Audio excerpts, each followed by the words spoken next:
I'm Justin Boyd. I'm Brittany Pacheco. And I am Tristan Jones. And we are the Watchers in the Basement. Welcome to the Watchers in the Basement. We are here today to discuss the 4th episode of the HBO series, The Penguin. The episode is titled Cent'anni, which means it's an Italian toast, which means may you live 100 years, which for the Falcone family, spoiler alert, I don't think that's going to happen. So not for all of them. Maybe a couple of them might have a chance, but yeah, this was a great episode. I think we say the same thing every week, but I think this was the best episode. Last week was the best episode before that, so it just keeps going and going. Cristin, what are your thoughts on the 4th episode of The Penguin? I think this episode was a mistake. I'll tell you why. Okay. On one end, best episode of the season. Yeah. By far. Best episode.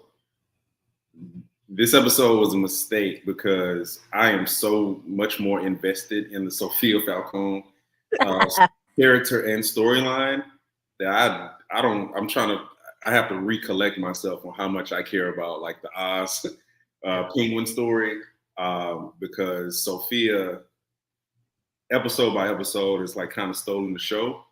Yeah. And now I'm so behind Sofia Falcone. Like if Sofia Falcone has 10 fans, I'm one of them. She has one fan, I'm one of them. If she has 0 fans, I am dead. Like I am firmly in the Sofia Falcone fan club. Again, this backstory episode is not new to the Penguin. Like this is a common trope among like prestige television, but doing it and like just showing like the juxtaposition of like how sophisticated and prissy like her life was before, and like one decision happened and like it was a complete 180 shift. And you see like just kind of like the raw, degradation of like her spirit, her mental stability, morals, all these things. Like, when we're introduced to Sofia, she comes with the reputation, she comes with the nickname. So it's amazing to kind of see like how that all started, the origin of like who she is now, who she was before. And they knocked it out the park, man. Like at a certain point, I didn't recognize that. Oh man, we haven't seen Vic like at all. Yeah. And the momentum where Vic was building, he got like a kind of a mini backstory episode last week. So like the momentum towards his character is building, and they just completely cut that off and give us a little bit of it. What happened at the end of episode 3, at the start of episode 4. And the rest of this is Sofia with some, obviously with some odds thrown in there because it's necessary because of like the breadcrumbs they've been leaving. But this was the best episode of the season to the point, like I know Justin said, we say this every week. Yeah. But this episode was so good. Like I'm struggling to see how they top this going forward, which I have confidence they will. But like, I'm so interested in seeing like, how exactly are you going to top that shit? Because that shit was amazing. So. Yeah. It's close to a 10 out of 10 episode as it can get for me. This was one of those, like, we'll look back at the end of the season. We'll look back over the next year. And it's like, okay, this is one of the episodes I think that we'll look back on. It's like, okay, this was like the peak of this particular show. Yeah, the bar to top this one is very, very high. I think they can do it, but they've got their work cut out for them. Brittany, your thoughts on Cent'anni?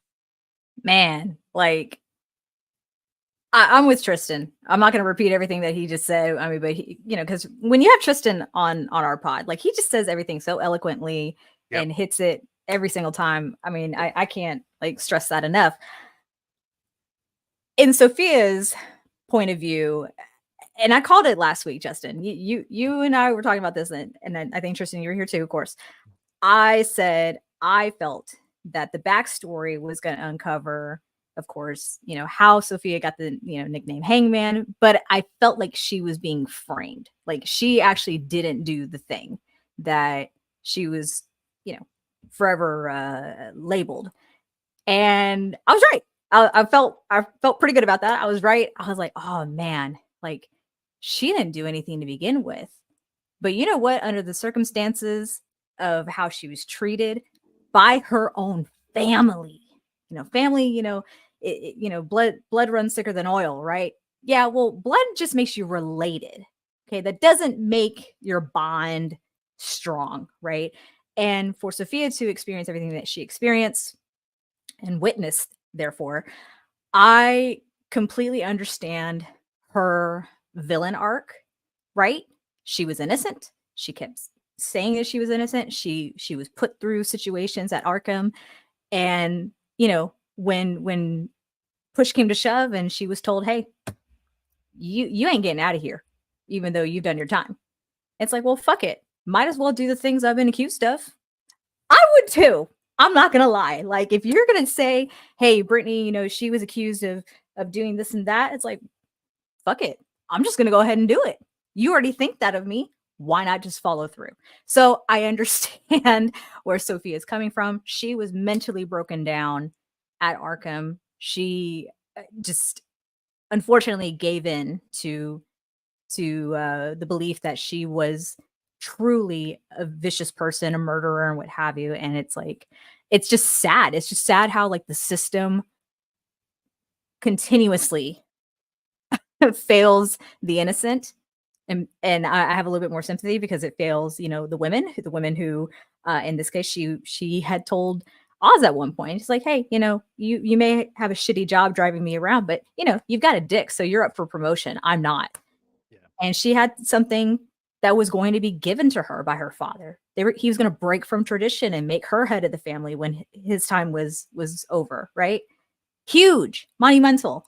And then that all got taken away because she figured out the truth of who her father really was and the events that she got blamed for, right? So we'll get into that in a little bit. But overall, I mean, this episode was incredible. The ending, mwah, perfection, absolute perfection, because oh my God, absolutely love how there was just one member of the family, not one, two technically, but we're not going to count the little girl. One member of the family that kind of has to answer to Sofia still. And it's just, perfection.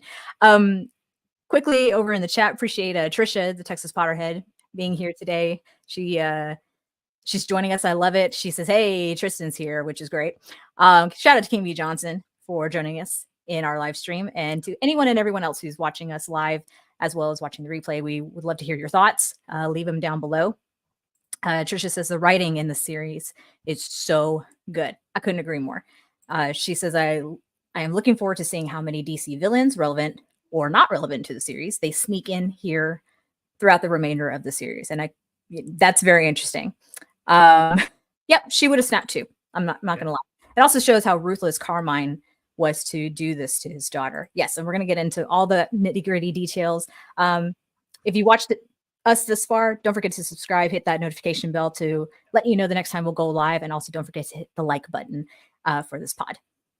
Yeah, this show is excellent. This is the best show on TV right now, probably the best show of the year, maybe. I don't know. We'll figure that out at the end of the year, but really great stuff. It really goes to show you, like, if you really put in the work, you can elevate any character. I mean, Sofia Falcone has only been a character in the comics since like the mid to late 90s.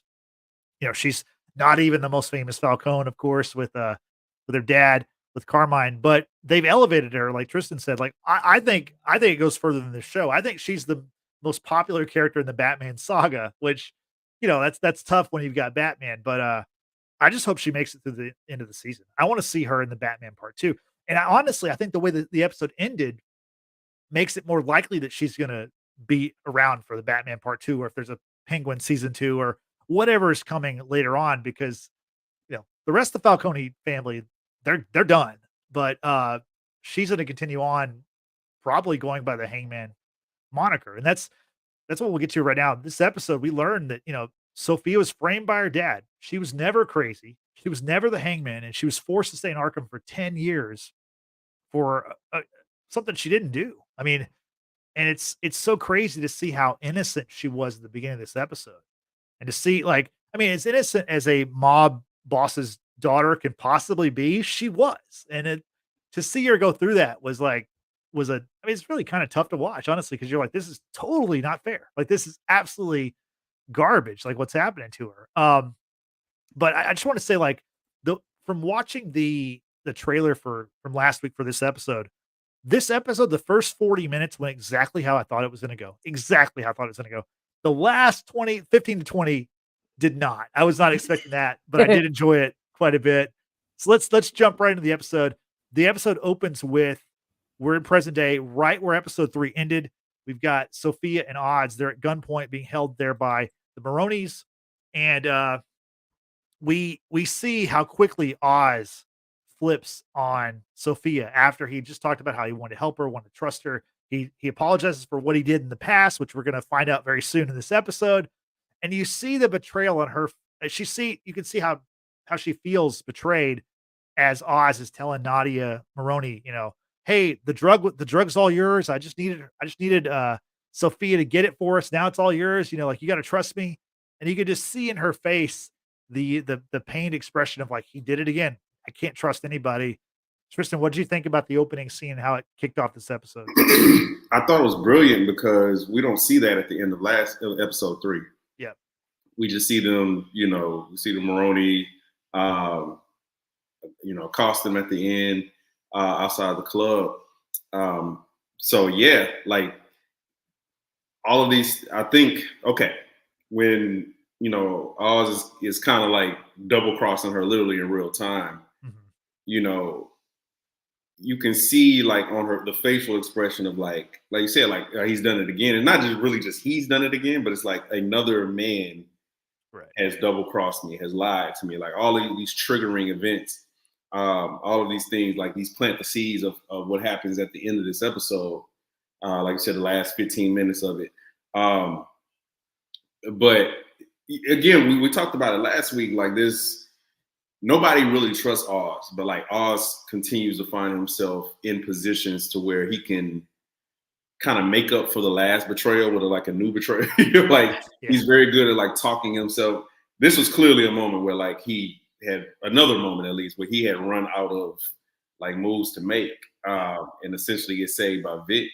But it is brilliant because at the end of episode 3, you're meant to kind of view Oz in a certain way because, like, okay, you just created this partnership with Sofia. Clearly, like, you owe her something, even if she doesn't know it, because you killed her brother. You ratted her out to her father. And, like, this is your chance at some type of redemption. But, like, Oz is not somebody that we should, like, expect redemption for. You know what I'm saying? Like, we should, at this point of the series, we should not look at Oz as anything other than who Oz is. Like, he's not the hero in the story. He's not even an anti-hero. I think Sofia is more of an anti-hero than he is. Oz is like a villain in training, like, who might do one or two good deeds here along the way. Like, he takes care of his mother. He's semi taking care of this, teenager who has nothing else. Like, he clearly cares for, these girls from the club, but everything is about self-interest outside of, like, maybe his mother, you know what I'm saying? And some of the love that he shows Vic. And this plays out with Sofia. Like, he's playing so many people, like, that eventually all these things are going to come up and they're going to come and bite him in the ass, and that was the moment. And, like, before we even get into, like, the full flashback, we are kind of transformed into, like, Sofia's psyche, of, like, how she feels, recognizing what she already knew in the back of her mind, which is that Oz had something to do with her brother's death. Right. And then, of course, and then the crash, and then, everything's happening. Like, she's watching Oz and Vic leave her out in the cold, and, like, that, I think that's the final straw. Like, we get the backstory and we see, like, there's so many straws in it that break this camel back, but, like, that is literally the final one, like the final betrayal. And she's essentially on her own. Like, I have no resources. I have no allies. I have none of these things. All she has is, like, her wits, which, as we see by the end of this episode, like, is good enough for Sofia. Like, she's a formidable foe for anybody because she thinks ahead. She has good intuition, even if she doesn't always follow it. But that comes from like the betrayals that have happened. Like hers is born through like super, super hard experiences, hard betrayals. And we see that play out in that scene. Yeah. And Brittany, I want to get your thoughts on the scene, but I also want to talk about how last week we saw that the Vic and Oz got away from the Maronis. We didn't see what happened to Sofia. This episode, we do see what happens to her. Walk us through that before we get to the flashbacks. So to piggyback on what Tristan was talking about, how Sofia is listening to Oz pretty much bargain for his life with Nadia, who's saying, you thought you could betray us and you were going to cheat us out of it. And he's like, come on, like Nadia, I would never do that to you. Where Sofia is kind of like, Oz, what the fuck is she talking about? And he's telling her, shut your mouth. Yeah. And for Sofia, it's kind of like, oh, like, we're supposed to be partners right here. Like we're supposed to have each other's back, if you will. How much you want to put trust in all that. But listening to Oz telling Nadia, like, I had to use Sofia in order to get to the drug. The drug is yours. And you're like, come on, I would never do this to you. We're in this together. And she kind of hears like that high pitch, in her ear, where it's kind of like everything is about to like go sideways. Enter Vic, the car crash. Oz gets away. Sophia's watching all this. I mean, she hit her head pretty hard on the concrete. She's bleeding from her side, and she just can't believe it. Like this is happening again virtually. Oz did something to betray her. Yeah. And I do want to elaborate on the first quote betrayal when we get to that point. So just put a pin in that. Yeah. But the Maronis get away. I was a little surprised that the Maronis ended up not, looking back to get her and try to hold her as hostage. I was too. I was surprised. I was a little surprised. Overall, I was actually a little surprised that we picked up immediately from the events of the previous episode, because I was anticipating we're not going to find out what's going to happen until episode 5. Like for some reason, it was just solely going to be Sofia centric, the backstory, etc. But this is where we start getting into that backstory, because Sofia, she puts herself in like a little space where it seems like no one remembers that she's there. She makes a phone call to Julian Rush. And as we can recall, that is the psychiatrist that she saw, or we met in the first couple of episodes. And it seemed like there was like a connection between the two of them. And to me, it seemed a little much, right? It was like, there's a little bit of tension here. I don't really know from whom at this point, but after watching this episode, I'm like, okay, definitely got it. Who has the tension? She calls him, he answers, and she's like, Julian, I need your help. But she's slowly starting to fade from, the presumed head wound that she has, right? Like a concussion. And she's like, it was, and then she says Oz, and then she passes out. You still hear Julian on the phone. And then we're kind of transformed to that flashback of a younger Sofia from, let's say, a little over 10 years ago. Yeah. And what she was doing, what her life was like prior to being in the position that she's currently in. She was a young woman who was head of a foundation named after her mother. She's giving a speech at a luncheon that's to benefit victims of I guess you could say depression and, mental illness overall. She shares her story. My mother suffered. She took her own life when I was 9, and my father and I decided to create this foundation to help people to access services that will be life-saving, and it was just interesting choice of words, right? Because you see her in a very different position than being one who's trying to fight for her position in the family. And then you see Oz in a completely different role as well. He is her driver. He is, if you will, a confidant, maybe in some kind of fashion. And just seeing like the overall atmosphere of what Sofia's life was like prior to what we know her to be now, everything was so light. It was just eerie. It was very light. And, she was very well kept, of course, not that she isn't, but it's just like a completely different person. She seemed. She was the golden child. She was the chosen one. She's a golden. She's Carmine. He wanted to hand over the family business to her, not to Alberto. Go ahead. So it was just a very different world for her. Like, yes, obviously she knows that who her father is and like cover-ups and things like that, but in a sense, they're trying to do some good. And I'm going to go to a comment here from Trisha. Isn't it awkward, though, to create a foundation so many years later regarding, the death of her mother? And I guess so. I'm not sure what would have led to them. Think about the timing of it, though. Oh, that's fair. That's fair. You're what we end covering up learning. right. You're covering a suspicious death that's labeled a suicide when you have all these other suspicious deaths that are being also labeled suicides, because she's confronted by Summer Gleason, who I heard that name and I was like, I've heard that before. She was a character that was introduced in Batman the Animated Series and has been around in a lot of different Batman stories. She's always a news reporter or works for the Gotham Gazette. In this case, she works for the newspaper, the Gazette. She ain't around for long. That's true, yeah. Because she confronts Sofia and tells her about these murders of these women who work for the 44 Below, which is the club inside the club at the Iceberg Lounge, which if you've seen the Batman, you know more about that. Also, if you've seen the Batman, you know about the strangulation of women in certain by certain people and certain characters. So I do like how they continued that thread that we've got in the Batman. Yeah, this was a really, really interesting way to kind of change the episode and really, because like we said, like she seems like she's on the up and up. Everything's going well for her, and then she finds out about these murders from this reporter, and that's when things go south because of Oz mainly. And this is where I want to talk about, of course, the first quote unquote betrayal. Well, no, I'm getting a little ahead of myself, but like she is sought out by Summer Gleason at the luncheon, right? Summer tells her all the things that are happening with these women, gives her card because Sofia was like, what organization are you a part of? And then it's like, oh, she's from the press. I don't talk to the press. I don't talk to the press. Oz tells her, hey, like, talking to the press, bad thing, they can get in your head, whatever. But Sofia eventually will go and meet with Summer Gleason privately, see all these photos and police reports and what have you. And then she's starting to have flashbacks of her own of when she discovered her mother, hanging in their home.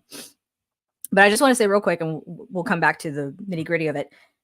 The way that she cuts off Oz when he's trying to kind of give her like sound advice, I was like, this is not going to end well, of course, for what would ultimately be the quote unquote betrayal. And I have an issue with like the perception of the betrayal when that time comes. So, but I just kind of have to like lay down that foundation. But she also defended him because when Alberto calls him the Penguin, she's like, don't call him that. Like she does kind of take up for him before she also lets him know, like, you're just my driver.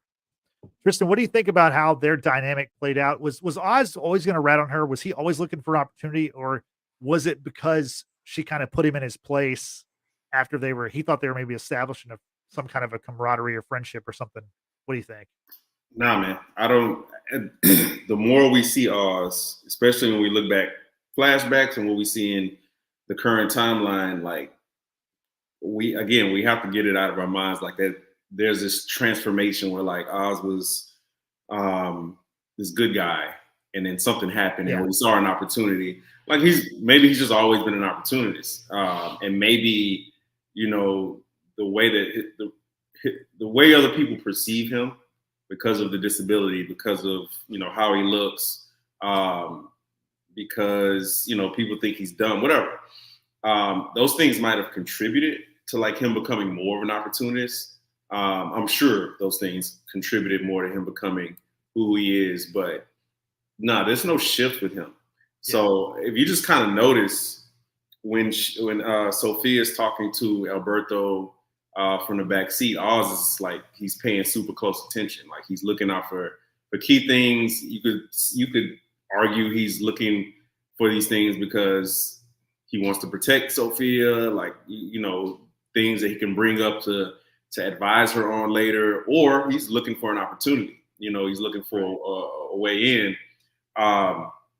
He doesn't apologize. Like he says, "I'm sorry." Like, hey, I told your father, yada yada. But he's not apologizing for the betrayal. He's apologizing because bad things. Something bad. Like she got admonished by her father to a degree, whatever. So like. No, man, he's an opportunist, and he's looking for some type of way, some type of angle, something that he can exploit, because ultimately he's looking for like some type of upward mobility within the family. And there's no clear way. Like, he doesn't have the last name. He doesn't have the look. He doesn't have any of these things working in his favor. So like, he has to like kind of squirm for everything that he gets within that family. So no, I don't think this was based on some like altruistic thing. Like Sofia said, like, my father sees you now. Like, so that means you were essentially nobody. Like, you're just the driver. But I mean, it's taken away from the Penguin. Like, we look at history, we look at, mob, literary films and things like that. The driver usually ascends. Frank Lucas was a driver. Like the driver usually ascends in some type of way because you are privy to so much information being in these cars with like these central figures that you choose what you want to do with it. You choose, I can use this to like help this person, advise them, or I can use these things to like rise up within this organization. And again, Oz, he deserves all of our cynicism. Like, we have to assume that everything is like self-motivated for some type of upward mobility. Yeah. I do want to point out Happy Hogan, also a driver. He was Tony Stark's driver. Look at him now. So still part of the Avengers, or he's Avengers adjacent, right? I do want to mention, so the Texas Potterhead, she's got a question about Selena Kyle. I don't think we're going to see the Catwoman in this series, but Trisha, I do understand what you're asking, because Selena Kyle, if you've seen the Batman, she has a lot in common with Sofia Falcone. So I'll just leave that there. If you haven't seen the Batman, definitely watch the Batman. But if you have, you know what I'm saying. Brittany, as we're kind of moving on here, what did you think about how quickly Carmine pins this all on his daughter? She starts asking questions like, "Hey, like, Mom really wasn't depressed. I don't remember her ever being like down." And like, and then she starts asking Alberto, like, "Hey, like, what do you know about Dad's love life? Like, what's up with these relationships? These women that are at the club, like, what's going on with them?" Starts asking questions, and then like Carmine, as almost as opportunistic as Oz is, basically just flips on his daughter and frames her for what obviously he had done. And in such a, I mean, like I said, he was going to give her the business, and now she's going to Arkham. So just take us through that. First of all, absolutely love that we finally got Mark Strong to, take on the role of one Carmine Falcone. And I think he's brilliant. I love pretty much everything. Sorry, I can't talk. Sorry. I pretty much love everything that I've seen Mark Strong in. So to see him kind of embody this villain, who appears to be a loving father up until the point that his actions or what really happened is starting to be questioned, because it did happen, right? Like, as you said, Sofia starts kind of digging, and Carmine doesn't like that. And he tries to deflect and say, "Oh, your mother hid her sickness very well. She was a proud woman. She was very stubborn. And that's why she never went to go talk to a therapist." These are all kind of like valid answers in a way. Like, it's very believable, if you will. Yeah. But Sofia has like this, sixth sense where she can kind of smell bullshit, right? And after seeing the photographs of the victims who were all who are all committed suicide by asphyxiation, seeing the what do you call them? The wounds, not the wounds. They were fighting back. Can't think of the word. Right. He had scratches, he had injuries on his hands from them fighting. Defensive wounds. Right? Defensive wounds. Thank you, Tristan. That's why I love having you here. These women had defensive wounds, fingernails that were, broken and things like that. And she's recalling the memory of when she found her mother hanging in the bedroom. And she goes and touches the mom's hand, and she's a little deeper, and you see the same defensive wounds on her fingernails. And when Carmine comes and scoops her up and says, "No, don't look. There are scratches, very bloody scratches on his hand, sorry. And Sofia now pretty much knows the truth, right? And at the birthday party, which is Carmine's, the whole family comes in and what have you. It's a big deal. Oz comes and gets her. By the way, fabulous suit jacket that Oz is wearing. I'm just going to say, I love a man who wears like a gray suit jacket with all black. It just looks so good. But real quick, what'd you think about her comment to him? She said, "What are you doing inside?" Almost like he's a dog or something. That was pretty interesting. When you're a driver, you're not privy to a lot of like family, intimate type function. So yeah, for him to be inside, yeah, caught her off guard. But he obviously serves a purpose to be there, because he's the one who summons her to go talk to her father in the study, and that's when shit goes sideways. I also want to make mention the color dress that she was wearing is going to be seen again, if you will, at the very end of this episode. I just thought it was great how it kind of came full circle, if you will. Just something I thought that costume department just did brilliantly. I don't know. I thought it was great. For Sofia to go talk to her father, try to chat it up, and he's like, how could you go talk to the press? To not go to the press. And she's like, Oz told you, like, don't worry about it. I was approached. I told her to fuck off, and like, that's all there is to it. Well, it doesn't go that way, right? Carmine is digging even more. He's like, I'm being investigated for murder, this and that, what have you. How could you do this? Blah, blah, blah. Gaslighting her, obviously. And she's like, no, I don't think these things of you. I know there's an explanation for, what I saw, what I remember. And he flips it on her. He's like, my sweet Sofia, what has happened to you? Like, you're clearly not well. Like, you're not yourself. You need to leave before you make a scene. And I'm like, he said, what? Of course she's pissed. She's in the car with Oz, and he's like, hey, I'm sorry I, told on you, but like, you can't like let these reporters get in your head. They start making you doubt things. And then she snaps on him. This is the part where I feel like this was so unjust, because the first time he tried to talk to her after she actually spoke to the reporter and she, mouthed off on him, he was just looking out for her. He's like, listen, don't do this to yourself. Don't talk to the press. And she's like, you're nothing. Okay. Like, just, you're a driver. You're nothing. Don't sit here and give me advice. And then he's apologizing for what he's done. And she's like, oh, you just wanted to, be seen by my father. What you should have done is talk to me. And I'm like, bitch, he did try talking to you. He did try talking to you, and you didn't want to hear it. That part irked me so much. But you know what? I'm female. I understand it too. Anyway, that being said, is it really a betrayal? Is it really a betrayal when you didn't want to hear it? Right? I pose that question to y'all. It is a betrayal. It is not the betrayal. I think it's a betrayal because what we are what's kind of established at the beginning of that flashback is like there's this intimate relationship between a driver and the person that they're driving, like the central figure that they're driving. Kind of like, hey, driving Miss Daisy. Got it. Yeah, like she tells him, like, I trusted you. And I think that's the betrayal, is because she wouldn't have, had him take her to the meeting spot with, Emily Gleason. That's Emily, right? Did I get that right? Summer Gleason. Summer. Yeah. I say Emily. I was like, who the hell is Emily? Random white woman name. Summer. She wouldn't have taken her to meet with. She would not have told him to take her to meet with Summer if there was not a trust level there. Yeah. So it is a betrayal, but it's like a minor betrayal, especially when we start looking at the betrayals that happen after. The one that led her to Arkham. The many betrayals from the family, and then of course Oz with betrayal on top of betrayal on top of betrayal. It is a betrayal.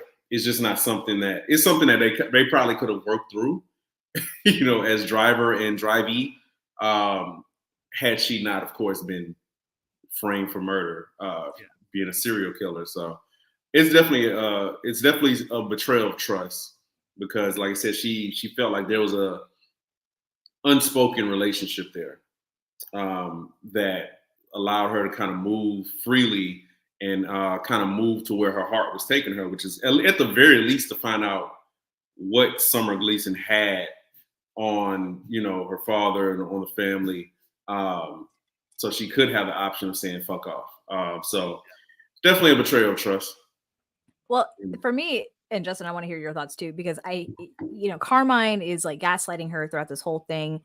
And when he discovers that she went and spoke to the press, he's like, you should have come to me about all this. You shouldn't have gone and spoken to the press. She's echoing that same idea to Oz about, instead of going to my father and talking to him about it, you should have come to me to talk to me about it. It's like, again, he tried talking to you about it after it happened and you didn't want to hear it.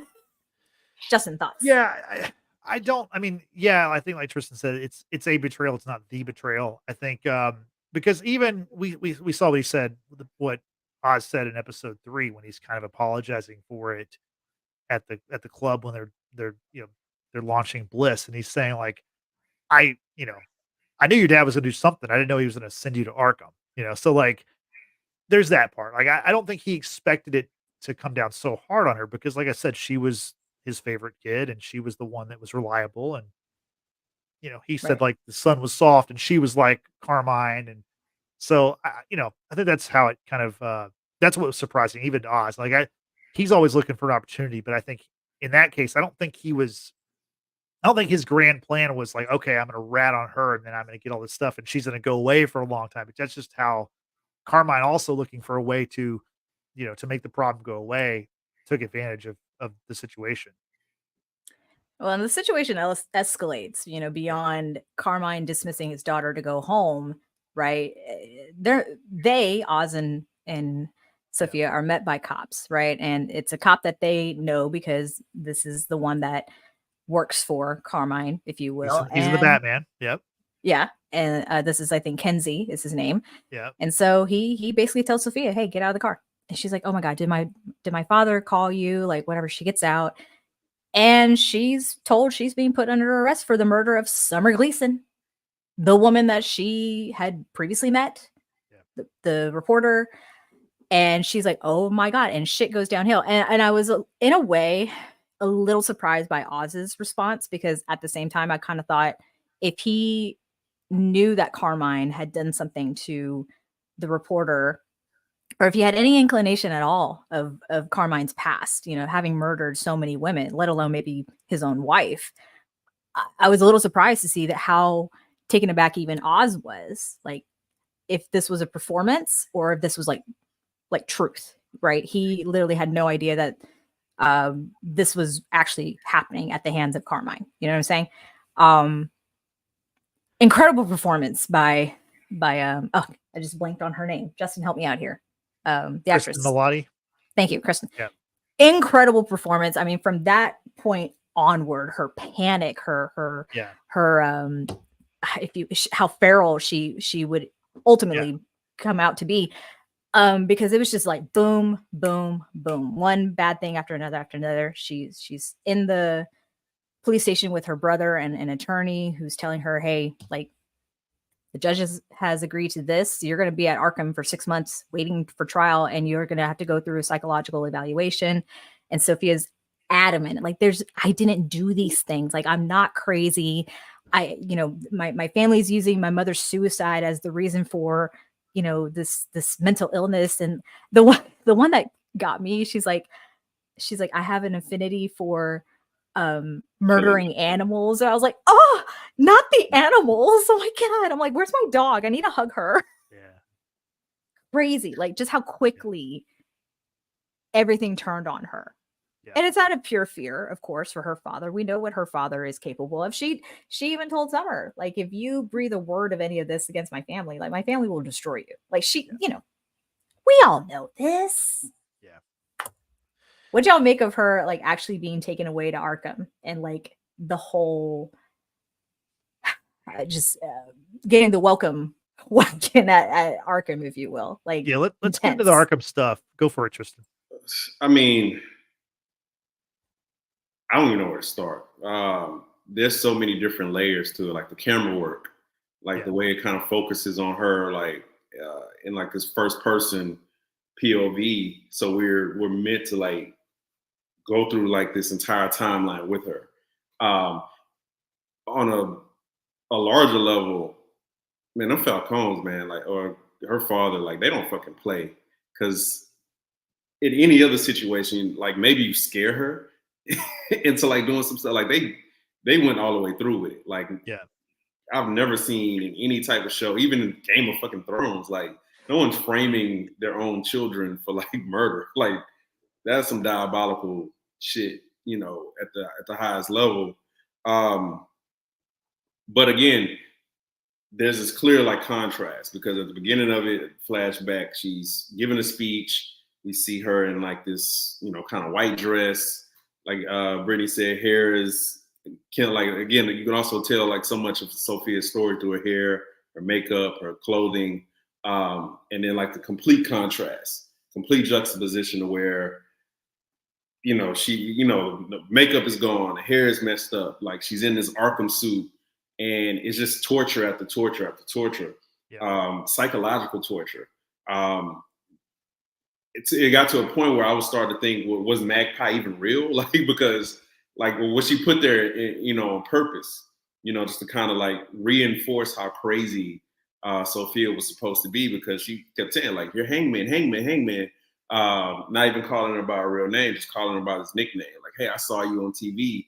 And like, all this is meant to just like systematically institutionalize her mentally. Like, no, you are absolutely who they say you are. But like overall, that entire part was like so uncomfortable.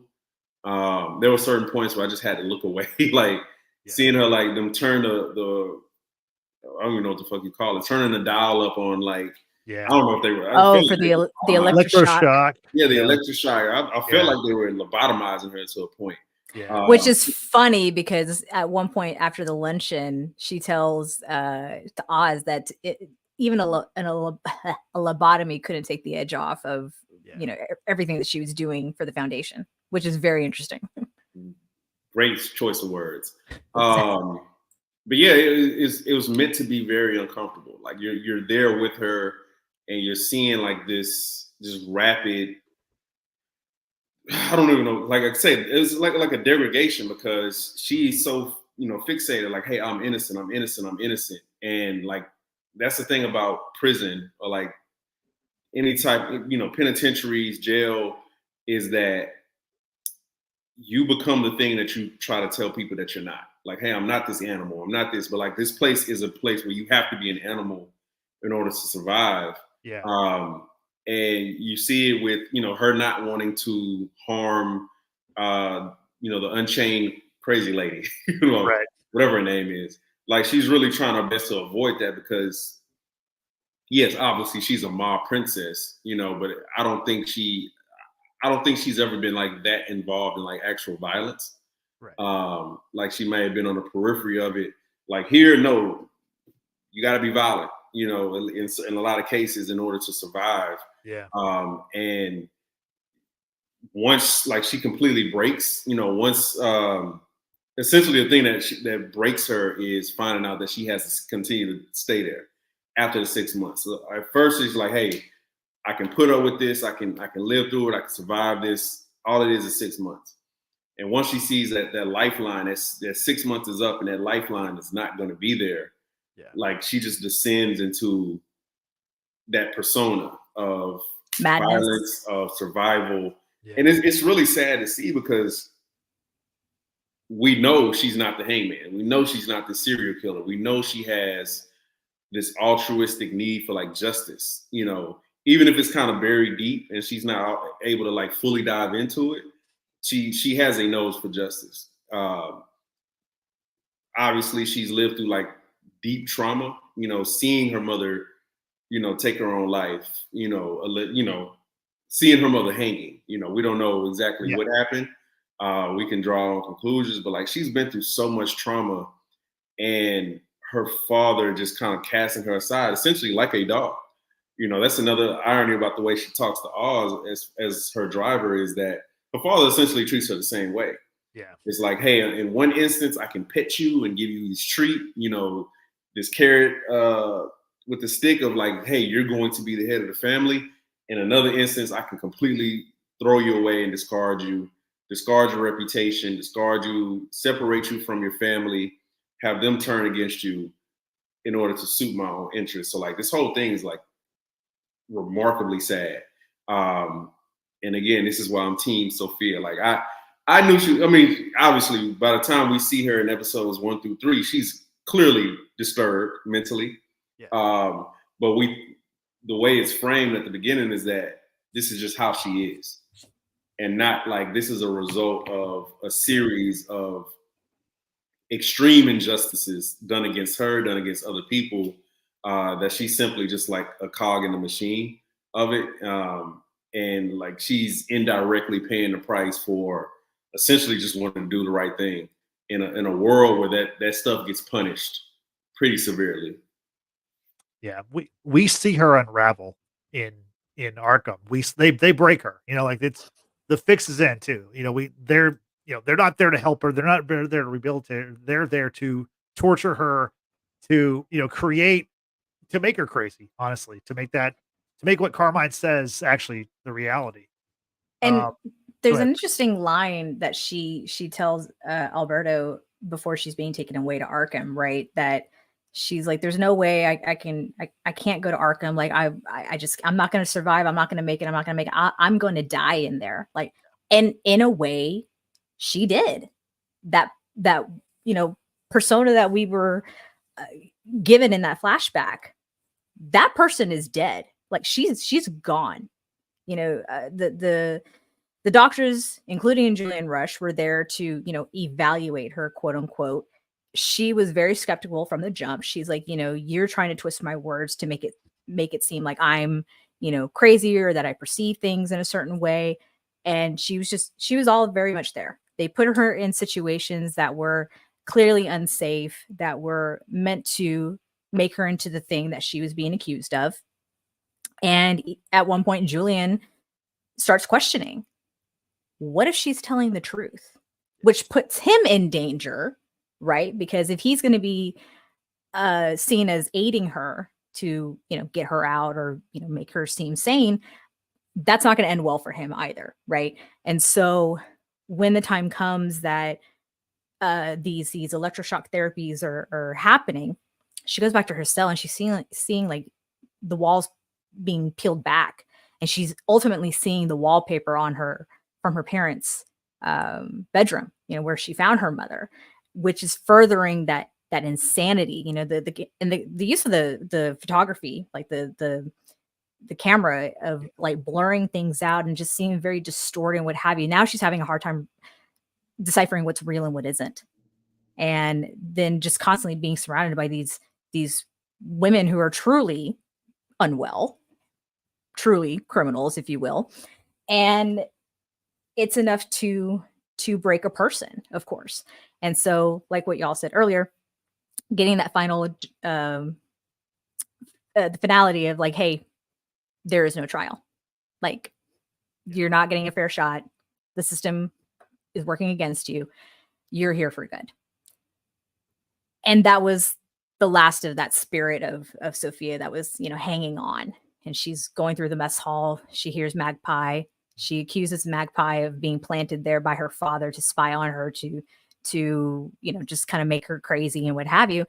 And then again, she gives in to that persona that everyone perceives her to be, and she brutally murders Magpie right there on the table. I love how the guards just don't do a damn thing about any of this. I mean, they obviously pinned her up against that one unchained girl, gave Sofia a fork to like go and attack her, but then that girl was chained to the mess hall tables. I felt for that girl. Because she obviously wasn't well. She's like, end it. And by this point, she had the fork in her hand. She starts stabbing herself in the neck. Oh God, that was awful. I mean, Arkham is not a place that anyone wants to go to, but Sofia was broken, obviously. And she, after murdering Magpie, looks at the head doctor and she's like, I told you I'm fucking innocent. And I'm like, baby girl, not anymore. Yeah, now's not the time. Now's not the time. I don't need your drama right now.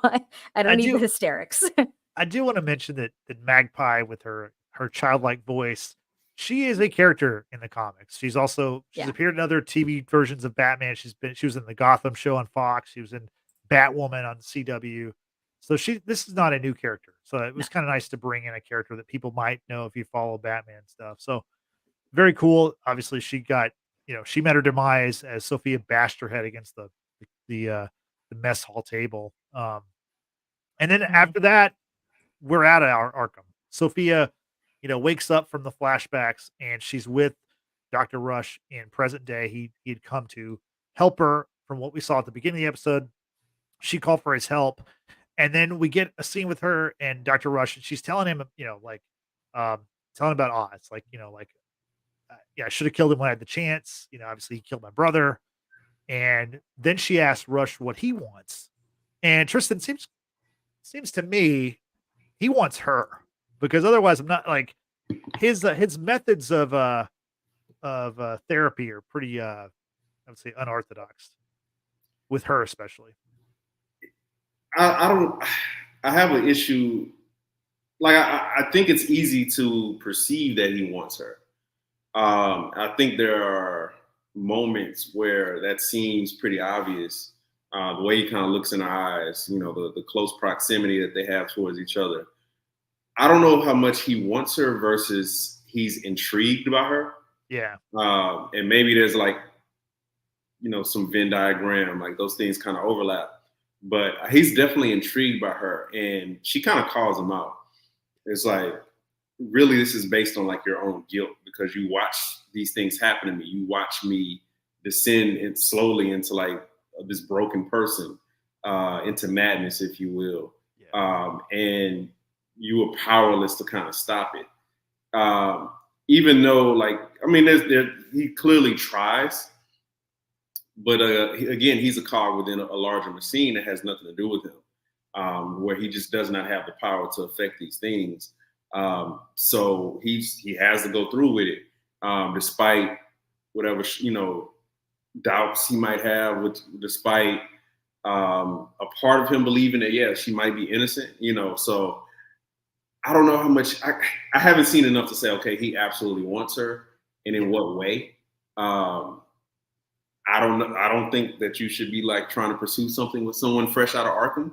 It's me, Solid advice. I don't know what's on his Tinder profile. I don't know what you're looking for. Also, why does he have Bliss in his desk? I did not see that. Yeah, she finds it in the desk. Yeah. She was rummaging through his study when he's off making breakfast or whatever, and tells her, hey, there's a bathroom upstairs and clothes, go clean up and what have you. And she's rummaging, and she opens one of the desk drawers and sees Bliss. And it's like, why do you have it still? Why? Yeah. Maybe I did see that. I don't know. Maybe he's using. Are you on Bliss? That's why you don't remember anything? Don't answer that question.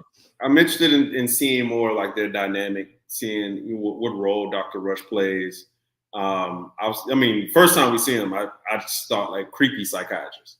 Yeah. Very creepy.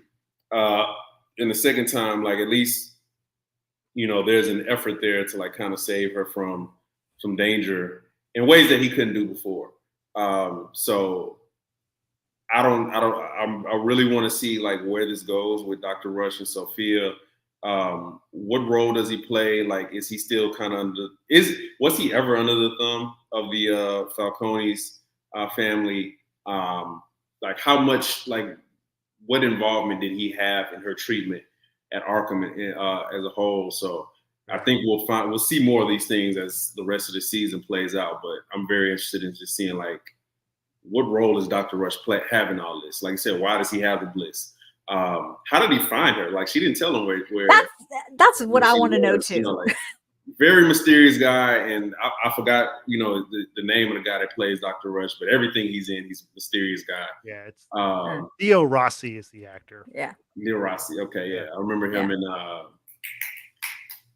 Luke Cage, amongst other things. But like he's always creepy guy. Yeah. Okay. So yeah, no. Go ahead. No, I was just gonna say to close out the scene with Dr. Rush and Sofia, she has a great line where she says, "For 10 years, men have lied to me. I come home, it's all the same. They think I'm broken. I'm not broken. I'm not the one who's sick. The world is." What'd you think about how she closed that scene? Yeah, it kind of gave me Joker vibes in a way. Like, obviously, we're in the same DC universe. It might not be the exact, obvious, the Arthur Fleck and Sofia Falcone universe, but nonetheless, it's still Gotham and it's still a villain story, if you will. It definitely gave me Joker vibes because Arthur in Joker would say that society as a whole just is terrible, right? They look at him different, they don't treat him fair, whatever. And the system has let him down, just as it's let Sofia down, right? She being a woman in a man's world and being perceived as this true villainous person, because who's going to go toe to toe with her father and say otherwise, right?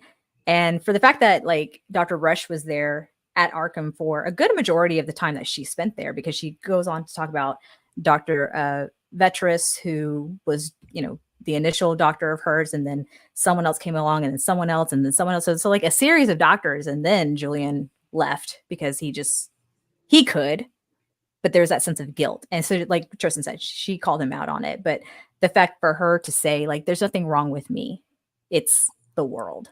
Like there's a sickness in the world. And I'm like, ooh, what a line. What a line. It was one that I can get behind, actually. Not me entering my villain era. But here we are. I'm gonna go to the chat real quick. Trisha says, I think we keep saying the system let her down, but we have to remember the corrupt society that Gotham is, which is fair. Very fair. I think because of the torture that she's gone through, and the fact that some people just find joy in that when that was never her thing, I think that's perhaps the sickness that she's alluding to. I don't know.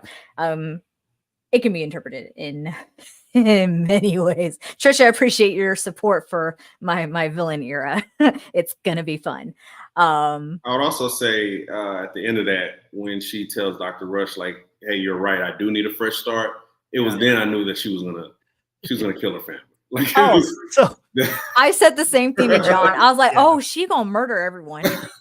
So let's get to that, because I thought the same thing, but I wasn't sure how she was going to do it. Very creative method of how she basically took out an entire family. Let's go to her speech where we have Uncle Luca is holding court at the dinner. Sofia shows up. She pours her a heavy pour, big glass of wine, gets some meatballs. She's an entertaining little Gia, who's her cousin's kid. And then she interrupts. She has something to say. And she talks about how, she mentions the victims, all 7. She's wearing a yellow dress. She's wearing a yellow dress. She addresses she addresses all the victims, says their names are so easily forgotten. She includes herself as one of the victims. She mentions to her family that she was surprised that all of them wrote letters to the judge against her, and that, she trusted them and loved them, and none of them were trying to help her except for her brother, and that she was innocent, that she no longer fits in the family. So she's going to start a new life tomorrow. And then 2 new beginnings. Chintani is the toast. And then her plan is put in motion. Tristan, what did you think about using, I don't know if it's carbon monoxide or just some kind of gas, but 100% carbon monoxide. Okay. She takes out an entire family overnight, and no one knows. I mean, no one has any idea except for she does save Gia, and then she doesn't kill Vidi because she's got plans for him, obviously, in the next episode. But what did you think about how she got her revenge on her family? I mean, it was brilliant. Like I said, I had been waiting. I thought something was going to happen like during the toast. Maybe she kind of snuck in and poisoned the food or something like that. But you can kind of see some foreshadowing when she tells Carla, like, hey, you sit down. But like when Carla tells her daughter to go to bed, like there was no protest. So it was like, okay, get the kids out, So I thought she was gonna do it there. Just gun them down, right? You thought just something, I don't know, like poison, whatever. But once she takes her niece, essentially, or cousin, up to the treehouse, and that's when I was like, okay, something's happening. And I just love the transition from like having that talk, and then they're waking up, and then the entire family outside of Johnny is just completely gone. I was like, that's some sick shit, man. Like that, that's A1 execution right there. Like again, this is like her villain era started in Arkham, but like this is where like it actually starts to take shape into like a more sophisticated form. This is Sofia Falcone. Maybe she, like I said, maybe she goes by the Hangman. I hope she gets something a little bit more creative than that. Something more befitting of her way of ending whole families and lines. But yeah, man, the execution of that scene was perfection to me, because again, something's gonna happen. She's not, when she says I need a fresh start, she's not going to Sicily. Like, spoiler alert, she's not going to Sicily. Like, she's going to begin to, one, take revenge on the people that have wronged her and betrayed her, and also just kind of really fully dive into like what the family had caused. They created this version of her, and she's diving completely in. And in order to dive completely in without having this family, this patriarchal family that seeks to like keep her down, to like discard her, to like send her away, all these different things, like she has to get rid of them, because she can't really be her, either the villain her or just like the safe her with this family around. Like, she already knows they don't have her best interest at heart, so they had to go. Yeah. I knew something was up when Sofia was in the bedroom. She's smoking. She's looking around. I couldn't quite tell whose bedroom that was, just because there's, it's a mansion. There's so many bedrooms. But when she opened the window and then closed it halfway, I'm like, why would anyone do such a thing? Like, this is odd. Takes little Gia, and they're gonna go share some cake in the garden, whatever the little thing is. And the greenhouse. I was like, oh God, please don't kill this little girl. Like, she is an innocent. Like, after all that you've gone through, baby girl, like, please do not take an innocent out. Like, just don't. Okay. I was fearful for this little girl. And I like how truthful she was towards Gia, because Gia's mom has told her, hey, don't talk to Sofia. Like, she's done bad things. Yeah. And Sofia was truthful about the bad things that she's done. That, her truth was shared, and she's going to ultimately protect Gia, if you will, and said, okay, let's have a sleepover here and what have you. I thought that during the middle of the night, Sofia was going to get up and go like mark everyone back in the house and just keep Gia away from it. But I was surprised that she woke up in the morning still with Gia and proceeds to go back to the house and enters, and you're seeing like the bodyguards like just down on the ground, and John's like, oh my God. He goes, carbon monoxide. And then next thing you see Sofia with the mask on, she's closing up the pipes and all that stuff, making her way through the house. You're seeing pretty much all the family members that were there, like the parents of Gia are dead in the bed. Luca is like, I don't even want to know what Luca was doing to be in that position. And then his wife was down on the floor too. I kind of half expected her to be with Johnny Beatty, just saying, because we know she's been fucking him. But the fact that Sofia walks in through this house, and she's not very like, giddy or anything like that, but she has a little pep in her step. Like, she's, just, there's something about it. Like, she's taken out her family. She's taken out the family who betrayed her ultimately, more so than Oz ever did. Right. And she goes into the room that we saw her smoking in, and she's, fixing her hair or what have you. She picks up a gun, taps on the bed, and who is it? It's Johnny Beatty. Johnny Beatty wakes up, and she's like, hey, I need you. Like, we've got some business to handle, basically. And I was like, oh shit. Like, oh shit. I was like, oh my God, she's going to blame the murder on him. Like, oh, that's your theory? Okay. That's my theory. I don't know how specifically, but I feel like she kept him alive for a reason. Obviously, he was the what do you call it? The connection to get to the triads, to have that meeting, to get bliss and all that stuff. But I think if anyone in the family who hates Oz more than she does at this moment is going to be Johnny Beatty.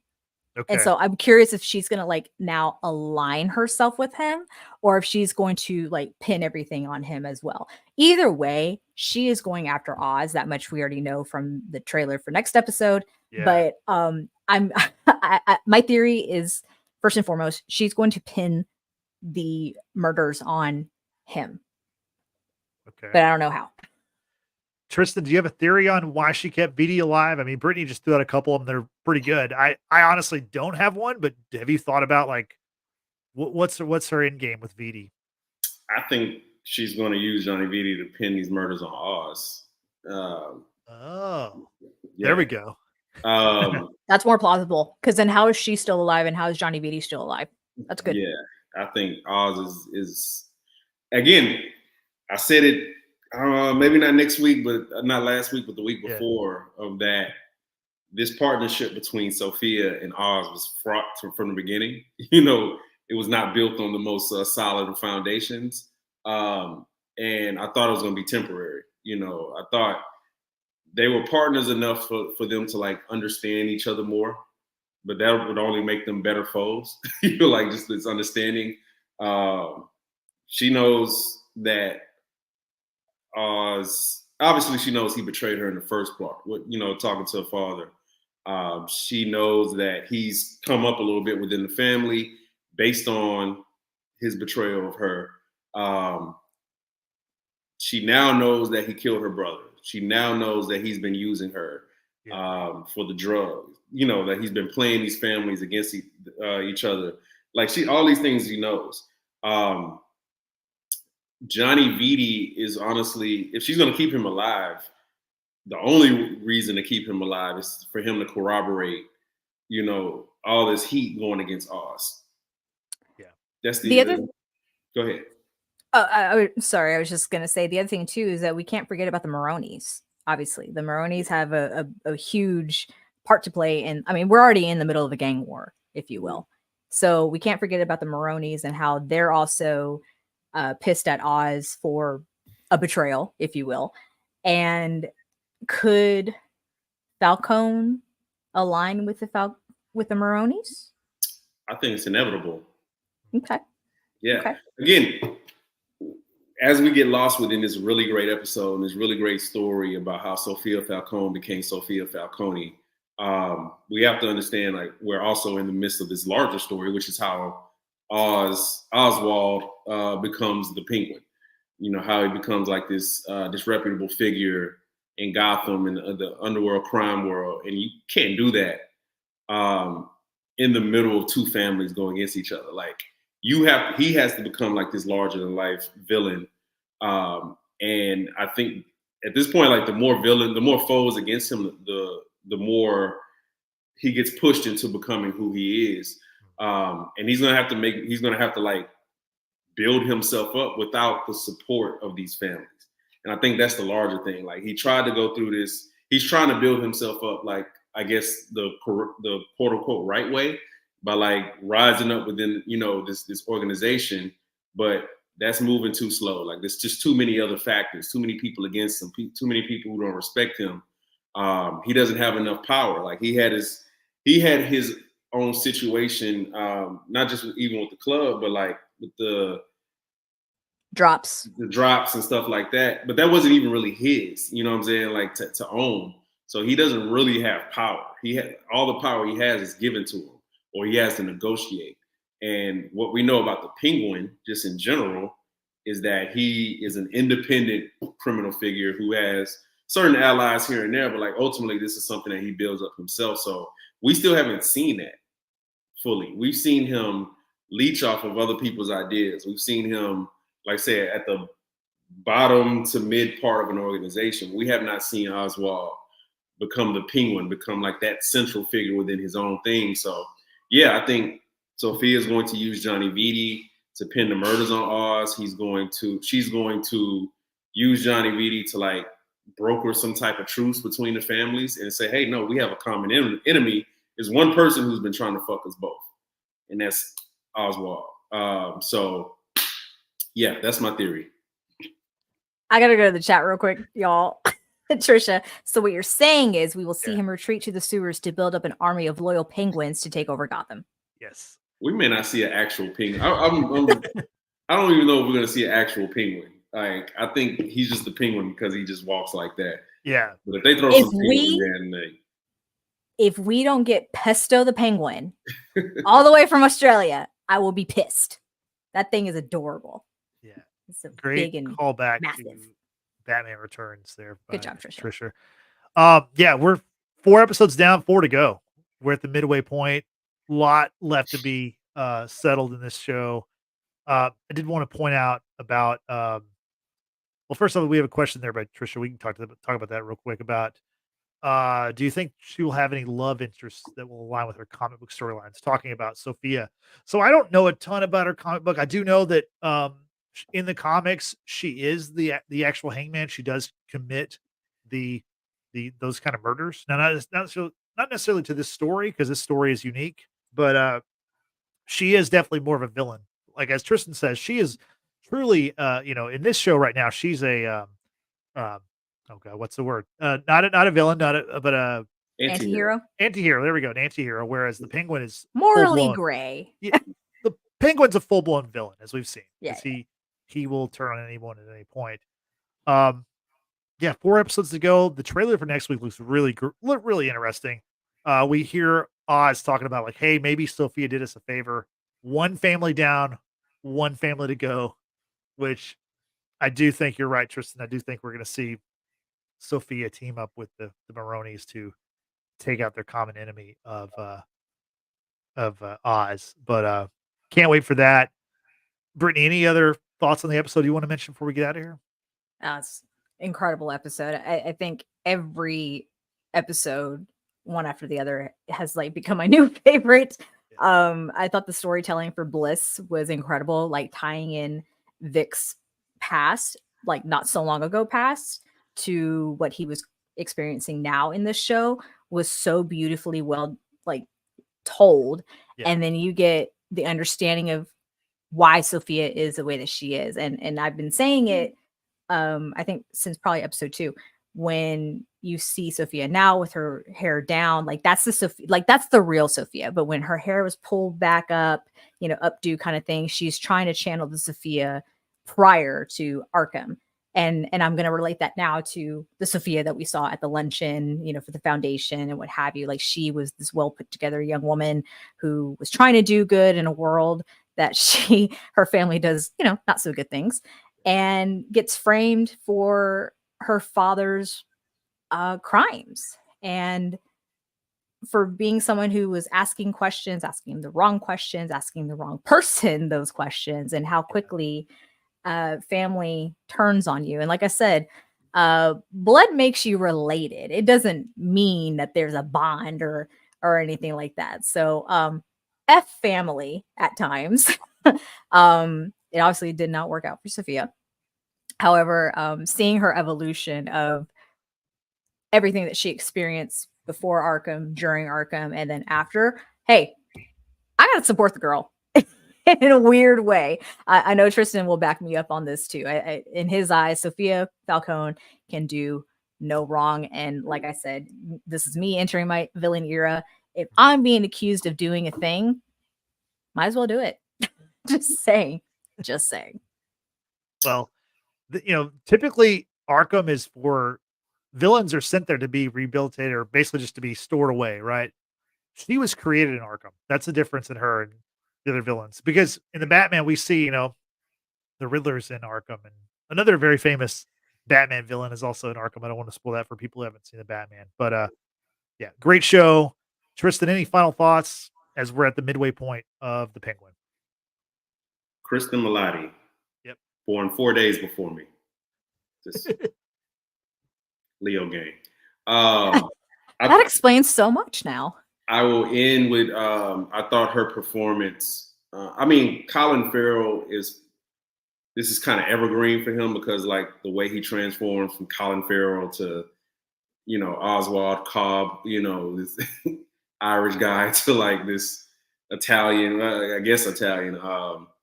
mobster, like that quick, like New Jersey guy. Yeah, like his performance is A1. Cristin Milioti, just the way she can like transition from remarkably calm, super focused, like that bug-eyed look that she has when she's annoyed or when she, is angry or whatever, to like the look of terror when she's in Arkham and these things are happening, like the helpless look. Like she just goes through so many emotions, and just in this episode alone, just in the Arkham parts of this episode alone, that she deserves all the credit, all the flowers for her theatrical performance. This is I don't want to gas it, but like this is the type of performance that wins awards. Like I felt like I was there. I felt like I was feeling what she was feeling in Arkham. Like I said, the dread of like, I mean, when she turned away from Alberto, on the other side of the screen, and just kind of like started accepting, like you just see like the life just kind of go completely out of her. And a lot of the humanity, started to escape her in that moment. Like that's just a A1 brilliant performance. So shout out to my Leo queen. She got range. She has range. She put up a good 49 rebounds, 10 assists. Like this was her game. So big shout out to Cristin Milioti. She's been in the game for a while, but this was definitely a breakout performance this season. I mean, I said that at the first episode. The first scene I saw her, I was like, wow, this is going to be her show. And through 4 episodes, I think it has been her show. So we'll see. Obviously, it's called The Penguin, so I feel like Oz will get the upper hand eventually. But the Penguin and the Hangman? Good. Yeah, maybe. Just saying. Maybe so. Yeah, they should have renamed the titles for this particular episode as The Hangman. Just saying. Yeah, that would have been great. Yeah. So Brittany, anything else before we get out of here? Nah, great episode, y'all. For those who are still sitting and wondering whether you should check out The Penguin, this is definitely worth the watch. I keep hearing from others that this is very similar to The Sopranos. I never watched The Sopranos personally. Not that I have anything against it. I just didn't grow up with HBO at the time. If you're from Texas, okay? HEB, if you know, whatever. I hear similarities between The Penguin and Sopranos. And if this is true, I might just go check out The Sopranos now because, oh my God, like this is incredible storytelling, incredible acting. And I love the flip that, she was an innocent who turned villain, if you will, because obviously she's committed crimes since then. I like to say that I called it. I called it. I don't know how true any of this is to the comics. I think they're separate, but I'm loving the show. I'm loving the show. Y'all gave it a fair chance. Come on. Yeah, this show is its own thing, and I'm glad it exists. And I think everyone's been surprised. I expect this to be a good show. I didn't expect this to be the best show of the year, which is what it's become. So really looking forward to seeing how the second half of the season plays out. But we will get there starting next week. So Brittany, now people know what we thought about episode 4. We want to know what they think about it. How can they let us know? Well, as always, we invite everyone to join us in our live chats for every live stream that we put out there. We're coming at y'all generally with at least 3 a week for the duration of this season. So be sure to subscribe, hit that notification bell. That way you know the next time we go live, which at time of recording will be tomorrow for football. Justin, tell the people about football. Watchers Football Weekly will talk week 6, the NFL season, which is wrapping up tonight with the Jets and Bills. So there you go. That thrilling matchup. We'll be talking about that one amongst many other games. So join us for that. That's right. So join the Watchers every Tuesday to talk about the pigskin. And also we'll be coming back later this week on Thursday to debrief about Agatha all along. Big episode last week and bigger reveal confirmation from Marvel Studios today on social media. We'll talk about that come Thursday. So again, subscribe, hit that notification bell. Also, don't forget to like this video if you've enjoyed our review about The Penguin, the latest episode. Also, you can check out our social media links in the description box down below. And lastly, we have audio podcast available to you on Apple and Spotify. Give us a follow and give us a 5-star rating. Thank you, Brittany. I appreciate it. So for Brittany and for Tristan, I'm Justin saying thanks for watching. Thanks for listening. We will see you next time. Have a good evening. Bye-bye.